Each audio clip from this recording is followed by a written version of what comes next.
पीर जो ॻोठ में म्यूनिसिपल कमेटी पीर जो ॻोठ जे हर महीने ईंदड़ 1.5 करोड़ रुपया जी बजेट तक़दीर न बदिलाए सघी। पूरो शहर गंदगी ऐं गटरनि जे गंदे पाणीअ हेठि शहरी ऐं दुकानदार सख़्तु परेशान। कयल करप्शन जो नेब एंटी करप्शन बल्दियात ऐं ॿियनि वस वारनि इदारनि खां नोटिस वठण जो मुतालबो करे छॾियो। ख़बर मूजिबि रोज़ेदणी रह जे नंगरीअ सां सियासी कलोर म्यूनिसिपल कमेटी पीर जो ॻोठ जे हर महीने ईंदड़ 1.5 करोड़ रुपया जी बजेट तक़दीर न बदिलाए सघी। पूरो शहर गंदगी ऐं गटरनि जे गंदे पाणीअ हेठि शहरी ऐं दुकानदार सख़्तु परेशान।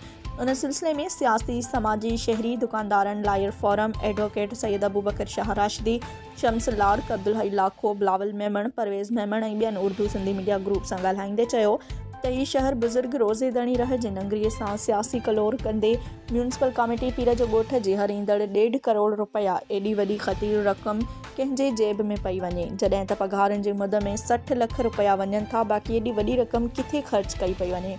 पूरो शहर गंदगी ऐं गटरनि जे गंदे पाणीअ में ॿुॾो पियो आहे। हिते ख़बर न आहे त किथां जो कानून नाफ़िज़ थियल आहे जो शहर सां कलोर कयो पियो वञे। हर लखें रुपयनि जो धाड़ो पियो लॻे पर उन ख़िलाफ़ कंहिं बि नोटिस नाहे वरितो। हुननि चयो त पीर जो ॻोठ जे शहरियुनि खां सियासी इंतकाम वठंदे पीर जो ॻोठ खे खंडर में तब्दील कयो वियो आहे ऐं शहर खे मुकमल नज़रअंदाज़ कयो वियो आहे। हुननि म्यूनिसिपल कमेटी पीर जो ॻोठ में कयल करप्शन जो नेब एंटी करप्शन वज़ीर बल्दियात ऐं ॿियनि वस वारनि इदारनि खां नोटिस वठण जो मुतालबो करे छॾियो।